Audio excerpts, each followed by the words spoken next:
Hello, everyone. I'm Vic Kroeger, and welcome to the MNP Spring 2022 Agricultural Industry Webinar. The more things change, the more they stay the same. At our fall session, we were hoping that COVID-19 was behind us and that things were going back to normal. While most of us are fully vaccinated and most restrictions have been lifted across the country, we now find ourselves in a sixth wave with positive cases and hospitalizations increasing again. Will it ever stop? And then we have the unfortunate and, in my opinion, unnecessary war in the Ukraine, the effects of which, as well as many other issues that hit the ag industry hard, will be discussed by John in this webinar. I am a Senior Vice President of MNP Ltd, the insolvency and restructuring arm of MNP LLP. MNP LLP is one of Canada's largest professional services firm with offices across the country.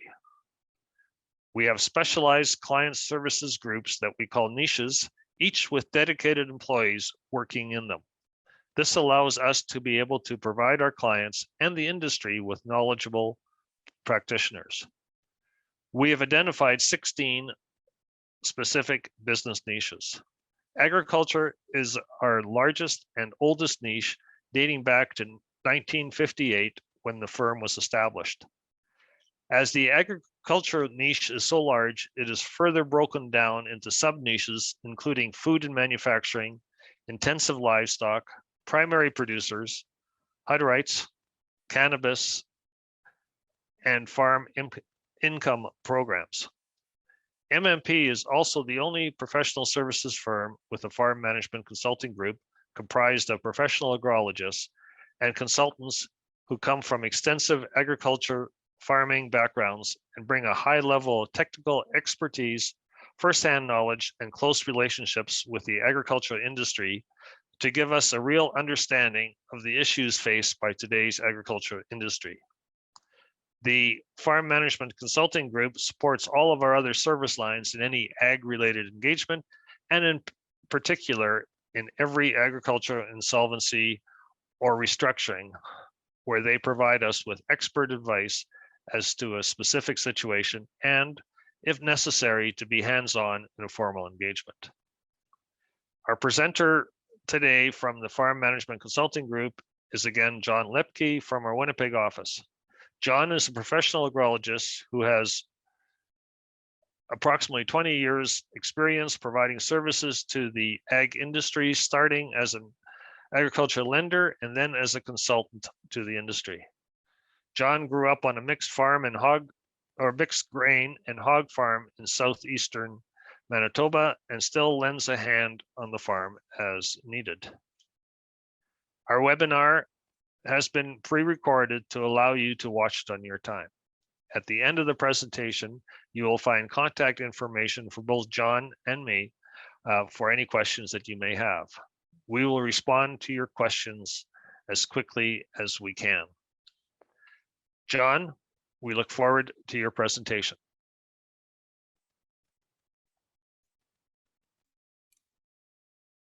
Thanks, Vic. And I'd agree, the more things change, the more they stay the same. And we definitely see that in agriculture on an ongoing basis. And as we go through some of our slides today, you'll probably see some of that. And I'm always amazed at, how resilient farmers are and how much they're able to adapt to change and adapt their operations to kind of the changing weather and changing business environments that they're in. So little brief outline here of what we're going to look at today. Talk briefly about some market fundamentals, look at, kind of US dollar and maybe look at some trade, US and otherwise. And then we'll kind of run through each of the commodities and kind of briefly touch on what's impacting them today and maybe what the outlook is a little bit for the future, short term anyways. So a little bit about, market fundamentals. Definitely when we're talking agriculture, we got to talk a little bit supply demand and how that impacts farmers in Canada here. You know, I always say that demand kind of changes slowly over time, but supply definitely has some shocks up and down, and definitely can move quite quickly. And I think we'll see some examples of how that might play out this next year. And so just something to keep in mind when we're looking at that. We also want to, you know, have to touch on trade a little bit. You know, Canada does have a lot of exports on the ag commodity sides. And so trade with our partners globally is definitely something we want to keep on top of because those trade deals are important, not only for product coming into Canada and competing with Canadian farmers, but also when we export and kind of where we fit on the global market. And, you know what, I always say that most commodities in Canada aren't priced in Canada.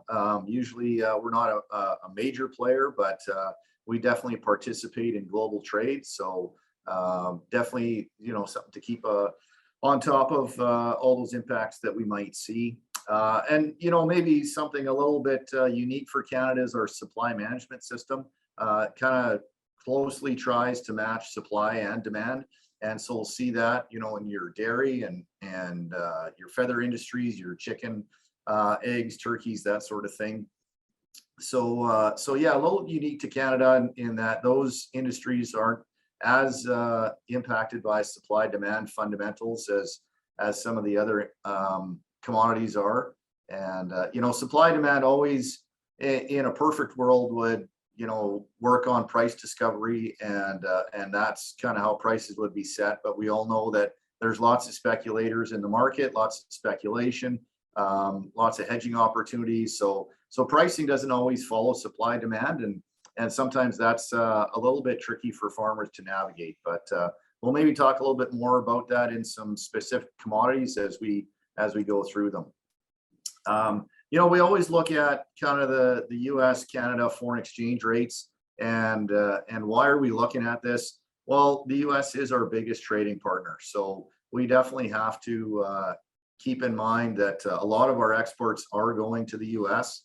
and even if you know, the actual value of those commodities might stay the same, if the foreign exchange rate changes, that's going to impact incomes for farmers on the revenue sides, and also on the expense side. Lots of inputs are coming from the U.S. and were priced in U.S. dollars, so definitely it impacts farmers on both sides of that, of, you know, revenue or expenses. And as you can see, you know, there's been some volatility over the last year. You know, trading at about $1.27-ish to start off the year, and then we dipped down a bit, and now we're kind of back in that same range. So not a lot of movement from what we've seen maybe in other years, but definitely something to just keep top of mind whenever we're talking about Canadian ag industry. We have to look at kind of what the U.S. exchange rate has done. So, you know, I mentioned trade and how it's important, and how U.S. is one of our biggest trading partners. So kind of what impacts their ag commodities and their ag industry indirectly will affect us. So not a lot, I guess, on the trade front for this update, but definitely one that we've kept on top of was, you know, that kind of that phase one with the U.S. and the China agreement. It was set to expire December 31st. And if you remember, you know, a while back, China had committed to purchasing 80 billion of ag goods from the U.S. And so where did they kind of land up? Well, it was about 25% short of what they kind of agreed on.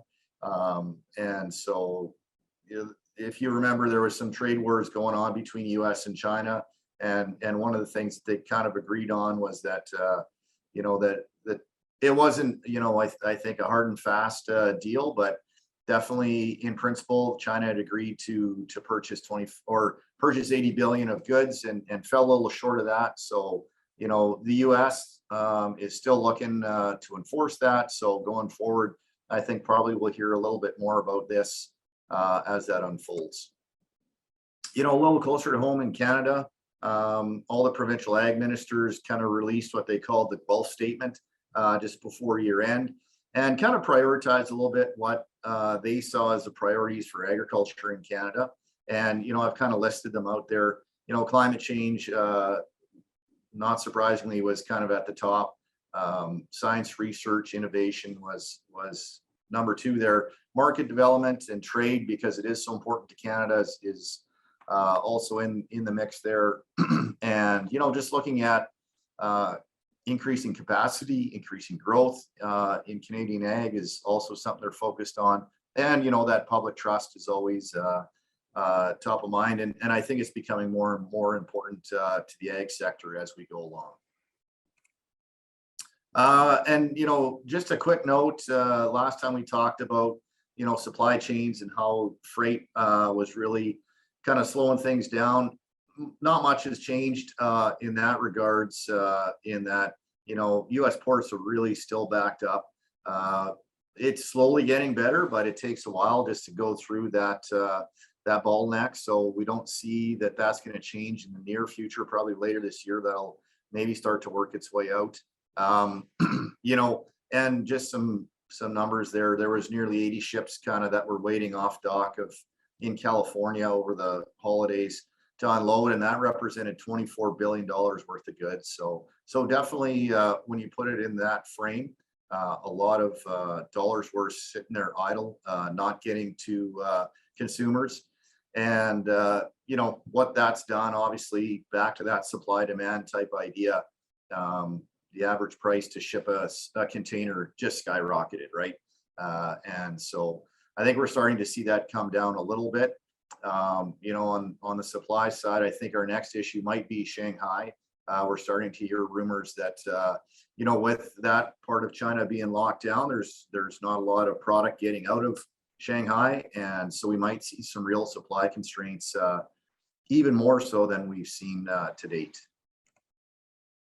So moving on, we're going to start, the ag commodities with poultry, and then move on to the others. We're kind of looking at, in general, a pretty stable environment for poultry as far as demand looks. Again, recognizing that this is one of those supply managed industries. So, I think there's still good demand for chickens and eggs and turkey products.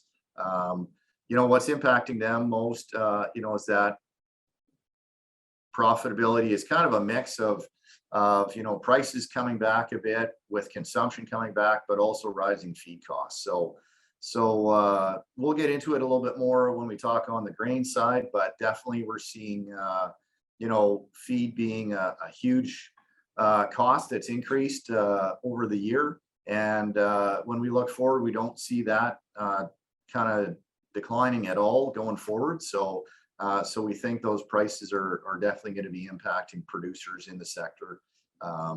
And so, every 8 weeks, the industry does set the price, let's say, for broilers.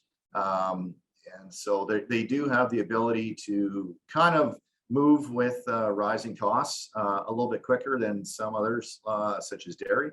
But still, it's a challenge passing on all those costs to the consumer and maintaining those profit margins for poultry. I think the bigger story really is avian influenza for the industry. It's been found a lot in the U.S. It's coming into Canada. We're hearing reports of it already in Quebec and Ontario. And so, if we see kind of widespread issues with that, that is going to disrupt the market. So looking back a little bit, the last outbreak of avian influenza was in 2015, and it caused, 50 million birds in the U.S. To kind of be decommissioned, if you want to call it that. And already U.S. frozen chicken supply is down about 14% from a year ago. So that market is kind of on edge. And so if all of a sudden the Canadian can avoid avian influenza and maybe start exporting a little bit, that's a good thing for the industry. USDA, has forecast broiler production exports to actually increase. That was before avian influenza was announced, and that's due to demand. and some recent hatchery data. So, you know, if we look back a little bit at eggs, for example, you see that real price spike up there in 2015. That's exactly when influenza hit the U.S. Last time. So we could see egg prices coming up a bit in Canada as well. If all of a sudden there's the ability to export a little bit more down to the U.S. So like I said, kind of a combination of rising feed costs, but if all of a sudden, you know, Canadian farmers can take advantage of maybe some unfortunate events happening in the U.S., it could be you know, okay year for the poultry side. Looking at dairy, kind of a different story for dairy. You know, consumer demand, I'd say, is stable, but definitely more on that decreasing side, depending on which category of dairy you're looking at. You know, we've seen, you know, across Canada, or I shouldn't say that, in the West, we've seen, you know, quota hasn't been issued, new quota hasn't been issued for a while. There's been no cover off or incentive days recently. And you know, you're not even able to ship credit at this point. So the, you know, the signals from the market really are telling dairy farmers that that they should be not in an expansion mode at this point, unless you're going out and purchasing quota, right? But really, the demand for dairy is kind of retracting a bit, and so that's putting a bit of strain on some dairy farmers that I know definitely in Manitoba here, there were some guys that were expecting some increases and kind of ramped up for that, and when those didn't happen, they're just carrying those extra costs. So you know, and speaking of costs, obviously we got some rising feed costs that are impacting dairy, no different than poultry. But we are seeing kind of that pricing happening, and maybe we'll talk about that a little bit more. But yeah, you know, getting back to the feed costs, we're continuing to see those rise. You know, your purchase feed costs are driven, you know, by high commodity prices. You know, your meals and just your grains. Those are all getting driven up, and then your homegrown feed costs, right? Your forages and your silages they're all, you know, costing more as well due to high fertilizer, high fuel, labor costs are going up. So all of those things are impacting feed costs, which are putting a real strain on dairy farmers.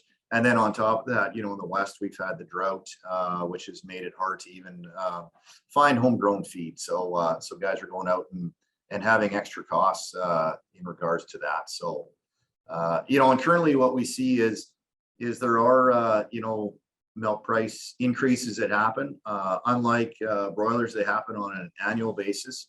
And so keeping in time with increasing costs is kind of hard for the dairy industry. So they're not really, I think, keeping up with those cost increases. And so what that leads to is just margins being compressed for dairy. So again, we don't see that changing very much going forward over the year, in the fact that, you know, I think grain prices we're seeing are going to stay quite high. There's nothing in the market telling us that those are going to come down. And then on top of that, you know, any price increases are going to be next year.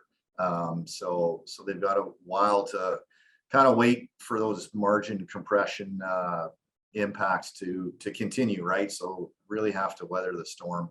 That being said, you know, those milk price increases, I'm sure everyone heard about it in the news. Those started to show up on farmers' checks in February and March. So we're seeing a little bit of a reprieve, at least from that front. And then a little bit on the trade side for dairy. There was a dispute, you know, Canada's practice of reserving kind of 85 to 100% of tariff quota rates for processors was, you know, kind of inconsistent with obligations under CUSMA, as it denies U.S. dairy farmers the opportunity to use them and be able to benefit from CUSMA. So, you know, the U.S. took Canada to court, I guess, in the decision. Ultimately, was the panel kind of deemed that Canada was in breach of its commitment as it was outlined in CUSMA. And so US and Canada had, until February 3rd to come to a resolution. Obviously that's come and gone. Solution hasn't been determined, but Canada is kind of submitting some proposed changes. So we're kind of keeping tabs on if that all of a sudden changes, then we will see more dairy product coming into Canada from the US and displacing Canadian product. And just untimely already in a time when demand for dairy is down. So to be displaced by US product, that might be a little bit of a double whammy for dairy farmers. So we'll see where that one lands up.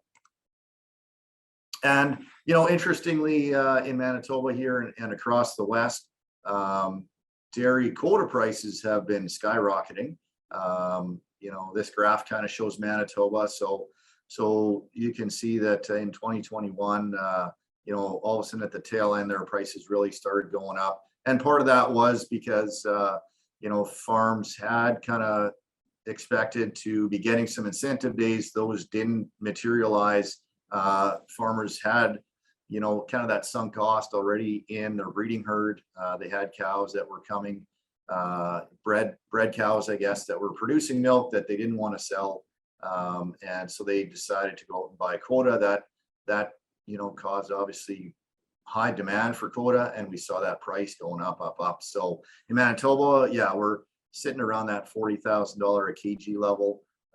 Saskatchewan, I think we're nudging 48, and Alberta, I think we're getting real close to 60. So which is all-time highs for all those provinces. So we're really seeing demand for quota go up. If you're a lender, I guess you've got a little more security in your back pocket these days, which is always nice. But I'm sure rather have the cash flow than the security values at some point. So looking at crops next, kind of our outline is we're gonna have to talk about Ukraine, right? And some of the impacts that are potential from that. We'll look at some seeding intentions from the US and in Canada. Then we'll touch on farm equipment and some farmland values. Okay, so lots to talk about with Ukraine as it relates to agriculture. And the reason is that Ukraine kind of is a big exporter of ag products. And so on the slide here, you can kind of see, some projections for world exports, what was expected anyways, and so as far as exports go, Ukraine really exports a lot of its product. Barley, they're number 2 in the world. Corn, they're number 4. Big sunflower oil exporter, right? They're number 1. Wheat, again, and rapeseed, which is, similar to our canola, they're number 3. So big impact, right? From what's going on in Ukraine for the ag industry.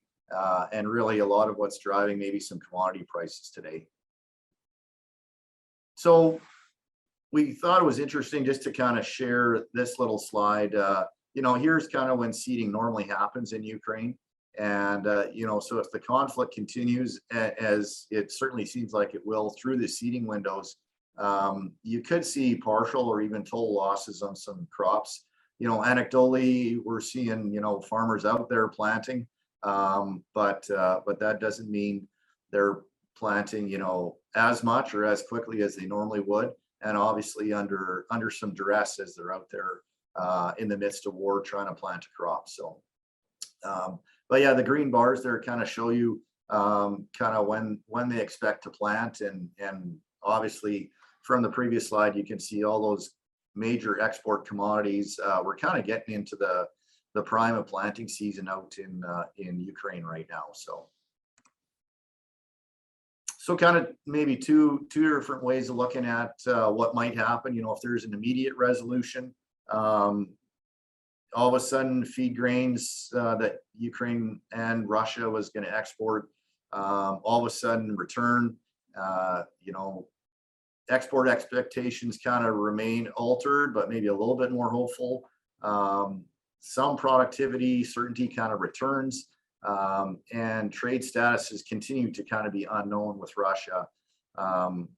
So, if all of a sudden we land out with the drawn out, which seems to be a little more possible at this point, that's going to pull a lot of wheat and other commodities off the world market.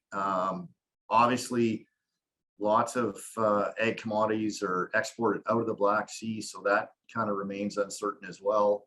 And then production risk, right, continues in Ukraine and likely is going to impact a lot of the feed markets. So the livestock sectors are definitely going to be impacted. And of course, trade statuses with Russia are just going to continue to deteriorate. So kind of, in the near term, we're seeing price volatility, right, on not only inputs, your chem, fert, seed, but also all your grains and oilseeds on the price side. Lots of logistics issues that are caused by this. As I mentioned, the Baltic Sea there is major shipping lanes for lots of egg commodities.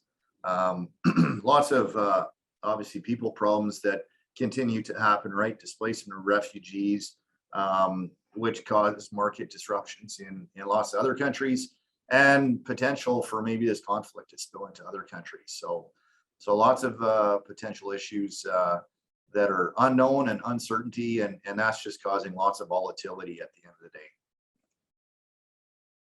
So if we look a little closer to home, like I said, U.S. sets the stage for lots of egg commodities here in Canada, and so that's why we kind of closely watch what they're doing, because that impacts usually world prices. And so we saw, USDA sent out their planting intentions, not too long ago. Obviously, based on some of the input challenges the U.S. is facing, and no different here in Canada, you're going to see some crops shift around a bit. So two major crops, in the U.S. is corn and soybeans, and so as you can see, intentions are to plant less corn and more soybeans, and large part of that is likely fertilizer availability. Soybeans need less fertilizer, so I think in light of tight supplies on fertilizer, more farmers are kind of intending to plant more beans. Wheat remains kind of unchanged from year over year, but definitely North America is facing input challenges.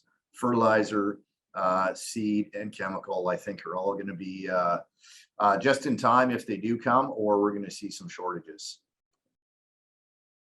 So if we look at Canada a little bit, we're definitely seeing largely acres going up for beans, wheat, corn, and oats. And canola is going down a bit. So again, canola is kind of a high input, high risk crop to grow. Needs lots of fertilizer, lots of chemicals. So we're definitely seeing farmers kind of shine away a little bit from that. And you look at something like wheat, for example, we're seeing $14 wheat right now. It's usually a fairly short crop to grow, doesn't require a lot of inputs, or not as much in certain regions. So less risky if you want to look at it that way. And that might be why we're seeing some of those crops increasing. Beans probably following a lot of the same rationale as what U.S. farmers are doing. So now let's look a little bit at machinery purchases, and you might be asking, well, why are we looking at this? Usually it's a bit of a bellwether or a precursor to farmer sentiment. Farmers are feeling optimistic. They're more apt to go out and replace their equipment. If they're feeling like things are a bit tighter, they're definitely holding on to equipment. So I think there's probably a big asterisk around this slide, in that supply of new equipment is hard to get this time of year. So we're seeing, combine and four-wheel drive tractors and combine sales down significantly. I'd say likely that's more to do with the supply side and availability than actual farmer sentiment. So, with all the supply chain issues that have been going on, we're really seeing the impact of that. And what is the ripple effect of, farmers not being able to get new equipment? Used prices are kind of through the roof. So really interesting to see the used market and and some late model equipment in good shape, low hours is bringing some unheard of prices, and lots of times higher than maybe the initial purchase price. So we're seeing a real contraction of availability for new equipment in the market space. Even before this, manufacturers were trying to limit supply, and you kind of got just in time delivery. We saw lead times of 8 months to 12 months, and that's only extended now. So if you're wanting to get a new piece of equipment that's not on a dealer lot, you're looking at 18 months potentially. So interesting, I guess, just to look at those machinery purchases.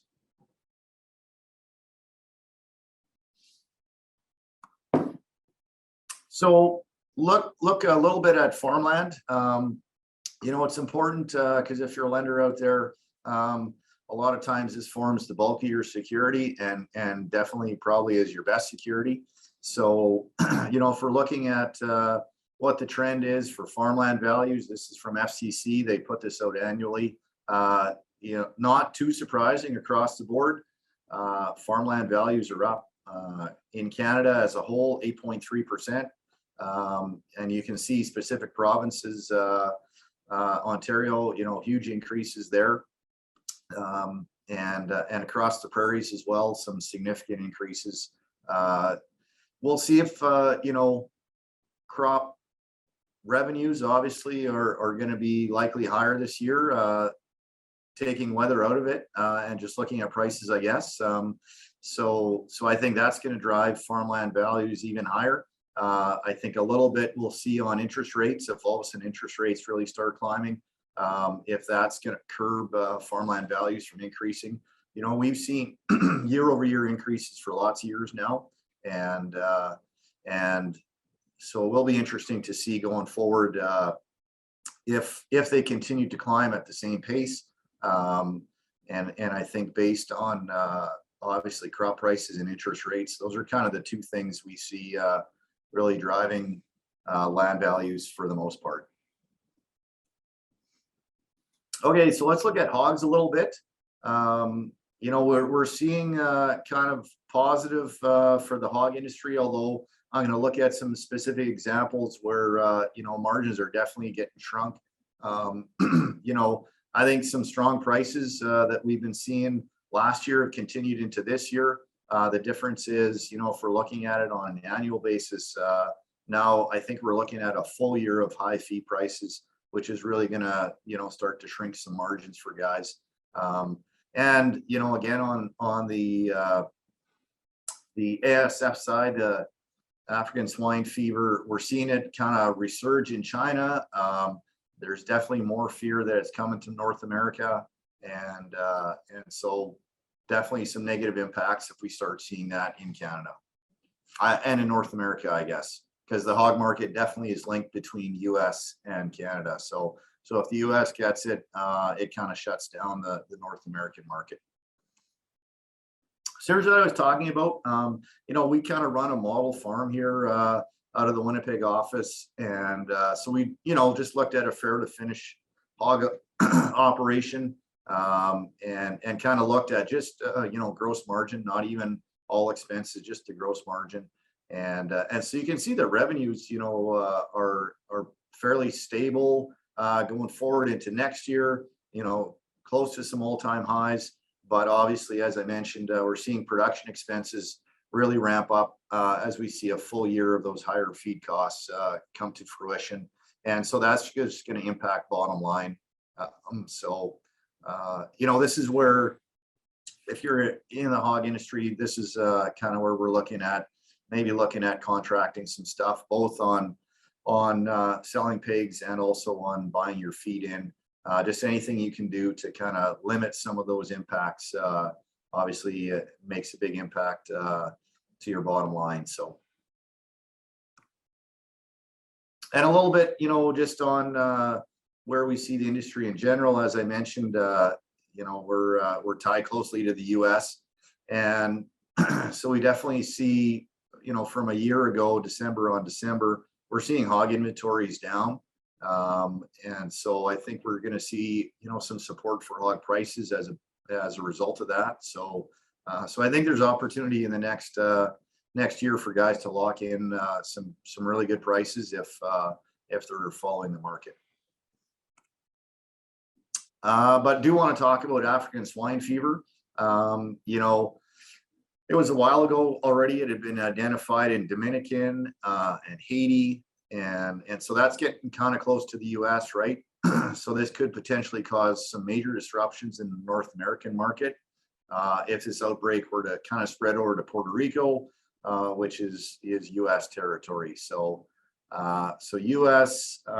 Is taking a lot of precautionary measures, in case the virus were to spread. Canada also, has formed some plans along with that to create zones to try and make sure that the market can still function if we were to get ASF into North America. But obviously, your main focus is to prevent that spread to mainland U.S.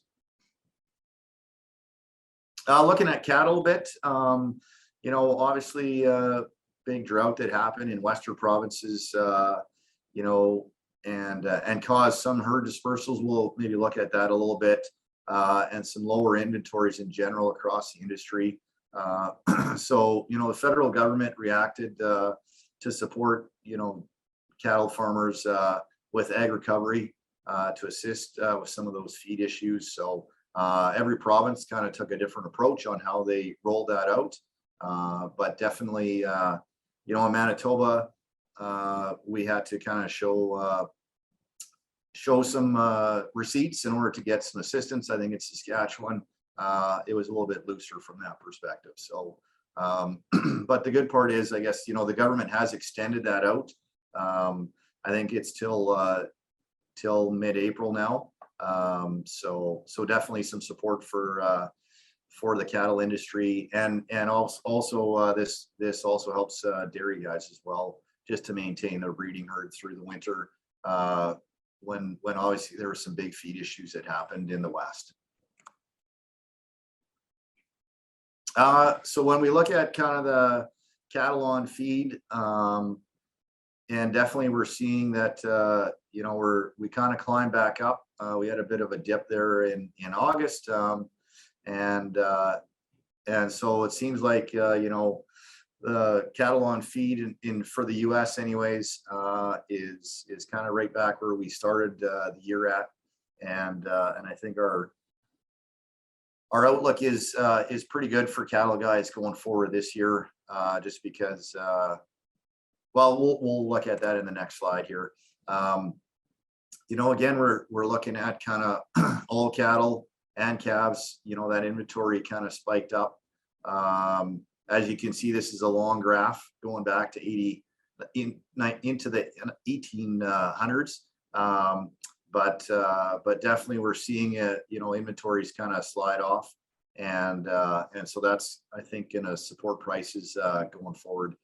And again, we're looking at the U.S. because they definitely drive where prices are at for Canada in our industry as well.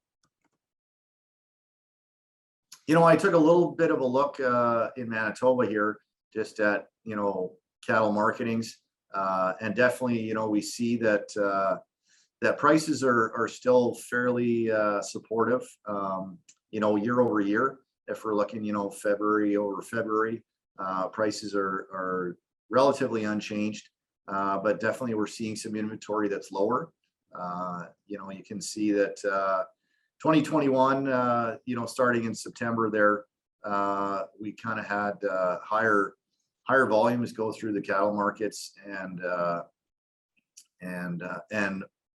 definitely impacts some of that inventory that we're seeing today.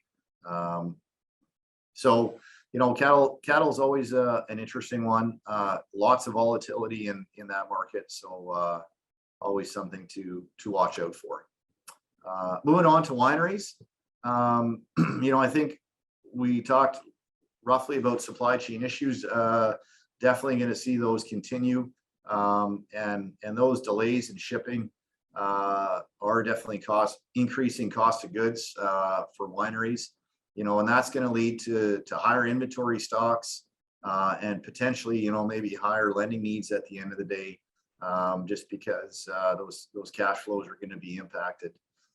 So supply chain definitely impacts, you know, these winery industries. You know, I think if we're looking at some of the tourism that happens with wineries as things open up, hopefully we're going to see that part of the industry come back a bit. I think there's some pent up demand there for people to get out and maybe start vacationing a little bit more than they have in the past. You don't have to talk about BC and some of the fires that happened there over last summer. Definitely some major impacts for some operators there. Some inventory was totally ruined by smoke. So regionally, obviously, but definitely some of those operators are going through some hard times that'll be coming up when they're trying to sell that 2021 inventory, and there's the shelves are kind of bare because it got ruined by smoke. Looking at the cannabis side, you know, we look at that long-term trend, retail sales at least continue to increase. And largely that's I think a function of more stores that are going up across Canada, and not, you know, increasing sales in same stores. So, and also we're seeing the industry trying to, you know, find that price point where consumers are willing to purchase. And so we've definitely seen the lowering of price points kind of as we're moving through that industry as it evolves and grows. But definitely the story there is more stores is helping retail sales to grow. You know, continues to be mergers, acquisitions. Those major firms are you know, always fighting for market share, and part of that is obviously merging with other firms. So and definitely cost of production is the name of the game.